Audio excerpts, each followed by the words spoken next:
Welcome to City Life. I'm Beverly Thompson. The development of Durham's new comprehensive plan is well underway, and the city wants to make sure that all residents, especially those of color, are involved in the process. This is important because the plan is the long-range vision for Durham.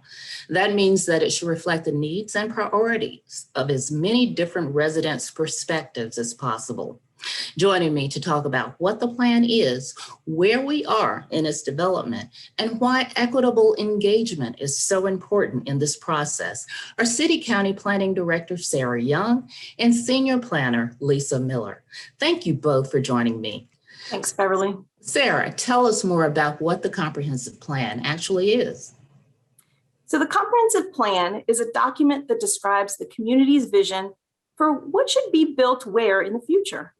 It provides a framework for managing growth, outlining how new development should happen over the next 5, 10, or 20 years.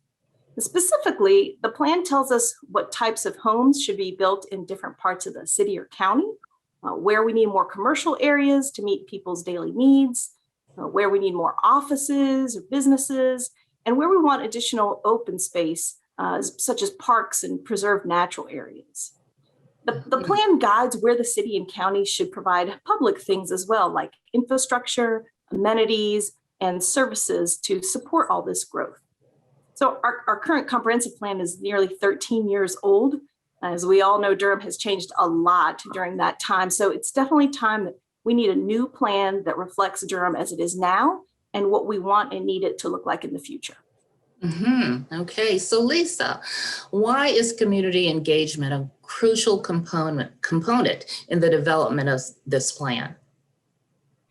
As we're developing this plan for how we want to manage Durham's growth and development over the next couple decades, we know it's important that that vision for the future comes from our residents. So that means first, we need to improve our overall community engagement from how we've done things in the past. We need to empower residents to shape what's included in the plan and work to engage residents in that process across the community.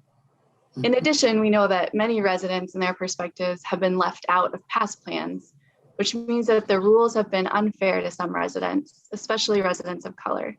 So in addition to improving our community engagement generally, we need to focus on equity in our engagement. As we begin to work on the new comprehensive plan, the Equitable Community Engagement Blueprint was being developed through our colleagues in Neighborhood Improvement Services in collaboration with community members. In addition, our organization's work around racial equity has helped us understand how our work with residents in Durham in the past has not been equitable.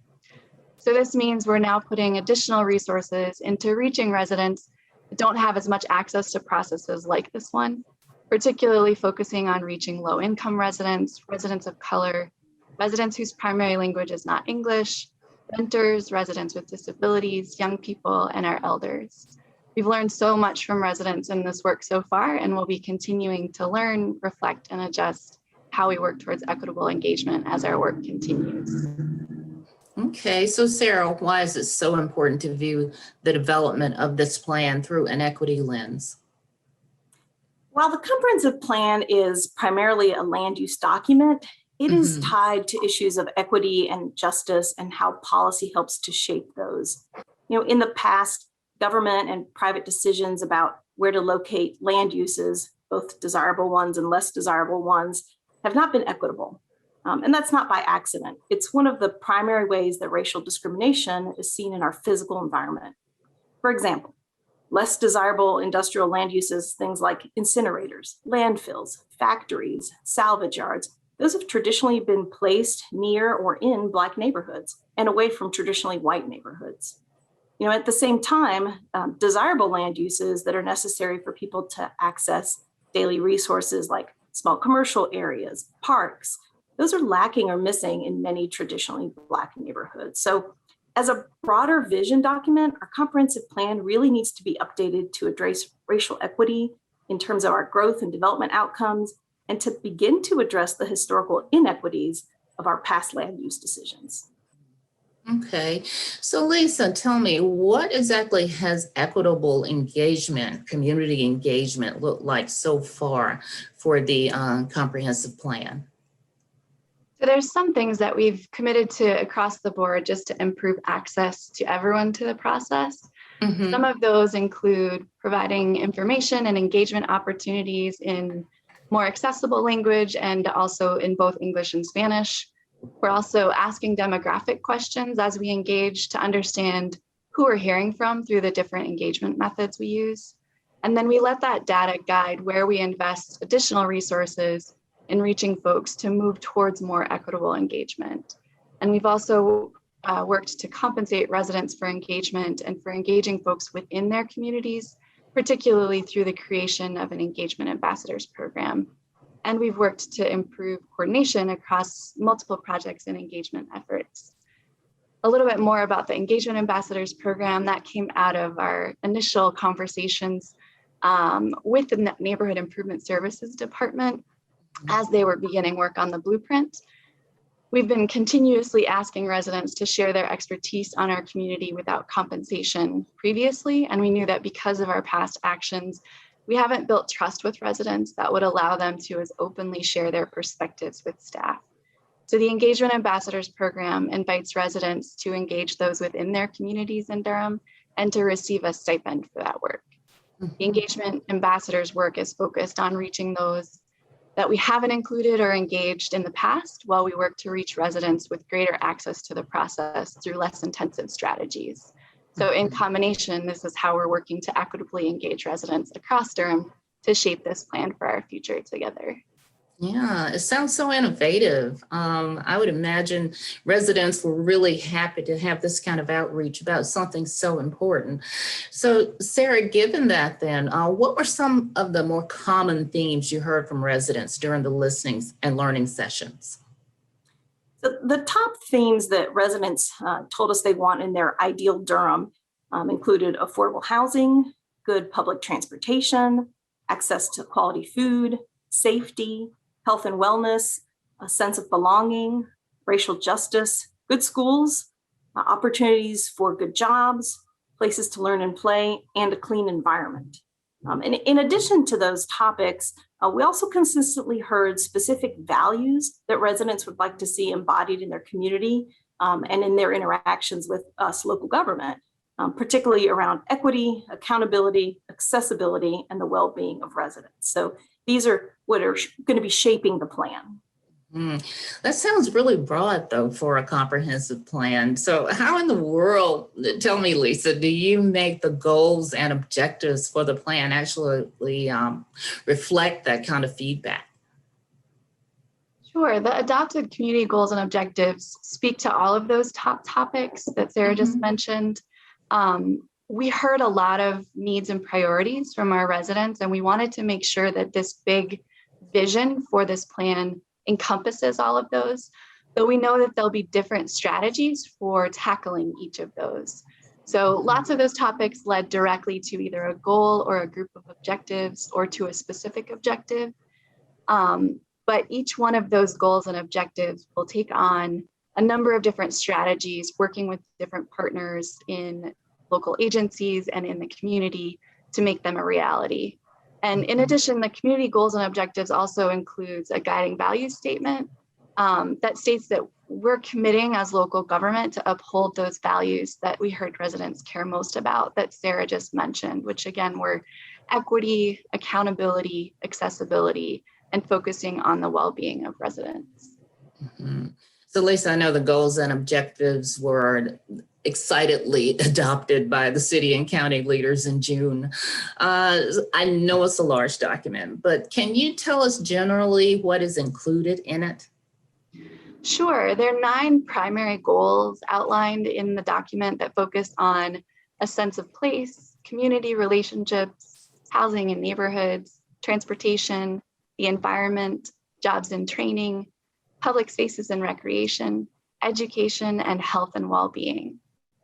And first, we consistently heard that a lot of basic needs aren't being met in our community, and that priorities for safety, access to healthy food, housing, and jobs, and the things that lead to well-being for residents are the highest priority from residents. So these are reflected in the goals and objectives. We also heard some more specific desires that relate to how we use land and allow development to happen, including things like creating neighborhoods with a variety of different housing options and ensuring access to housing that meets people's needs, improving connections for easy walking, taking the bus or biking, particularly for people who can't access a car, and generally working to make neighborhoods more walkable, improving residents' access to the things that they need in the community, as well as protecting, preserving trees and natural areas to ensure that we have a more sustainable future. Uh-huh. An amazing document. So Sarah, what happens next with the development of the comprehensive plan? We're currently working on the three biggest components of the new comprehensive plan, and I'll touch on each. First is we're developing a series of place types, which will replace our existing future land use categories from our old comprehensive plan. So these new place types will cover both the types of places we already have established, as well as the kind of places people want to see built in the future. The complete list of all the place types will be organized into what we call a guide, and it'll include a description of how each place will look and function. So once we have the place types drafted, we can work on what we call the place type map, which will replace our existing future land use map. And it'll designate every single property in Durham, both city and county, with a place type. So for example, the map will show where the community wants houses or apartments, high rises, stores, businesses, or offices, where all these things should develop, as well as things like where to protect farmland and green space. The third piece of this that we're currently working on is the development of policies, which will identify tools and strategies to work towards the outcomes that residents want to see in Durham's future. These will be the very specific things that get us to those big picture goals and objectives we talked about. And we expect to complete these three big pieces by the fall of 2022. Okay, so Sarah, in addition to all that, 2 focus areas I know have been identified for the comprehensive plan. What are those? So focus areas are a detailed look at a specific geographic area in order to understand what land use issues residents in that area face. These detailed looks will act as prototypes or test cases, if you will, that will result in new place types and policies that can be applied not only in these areas, but potentially to other similar parts of Durham experiencing the same things. So as you mentioned, Beverly, we're working on 2 focus areas as part of the comprehensive plan. One is the Southeast Durham focus area, and it was selected based on requests from Planning Commission and City Council. They really wanted near-term recommendations and guidance for how development should occur in this rapidly growing area. And the second one is Bragtown, which was selected in response to a request from the Bragtown Community Association in light of increased development interest in their neighborhood. And that one really embodies our commitment to equitable engagement and equitable outcomes in this plan. Great, okay. So Lisa, what types of community engagement opportunities will be available moving forward for residents to have a say in the next phase? As we develop the remainder of the new plan, we've got 2 big phases of community engagement where we're going to be asking residents for input on those 3 big pieces that Sarah mentioned, the draft place types, where those place types are mapped out in the community, and the draft policy recommendations. Those 2 different phases are each expected to last 3 months, the first of which is anticipated to begin in the fall of 2021 this year, and in the spring of 2022. In this engagement, we'll use different tools to engage residents around specific neighborhoods and parts of Durham, using both in-person and online opportunities. And we'll prioritize equity in how our resources are used to engage different parts of the community, and continue to invite residents to help us engage their communities through another iteration of the Engagement Ambassadors program. So with all the work you've done, how can people still learn more about the comprehensive plan, Sarah? So the best way is to go to engagedurham.com, or they can email us directly at engagedurham@durhamnc.gov. Okay, so is there anything else either of you would like to add? Yes, there's an incredible amount of work that's gone into creating the new plan so far, in particular the goals and objectives. And we just want to recognize and acknowledge how many folks in the Durham community have contributed their time, their perspectives, and their expertise to make this happen. And in particular, we want to thank all of the residents who've participated as engagement ambassadors or on our resident outreach team, and the collaboration of residents from different boards and commissions and committees, and then staff from various city and county departments and Durham Public Schools. We couldn't do this work without all of that help from folks and bringing their perspectives to it. An amazing collaboration. Sarah, would you like to add anything? No, I think Lisa covered it well. All right. An amazing piece of work, guys. Thank you so much for your time and your effort in making this huge document, important document, become a reality. Thank you again for joining me. That does it for City Life. Don't forget to follow us on social media, watch us on Durham Television Network and on YouTube, and you can listen to our podcast on iTunes.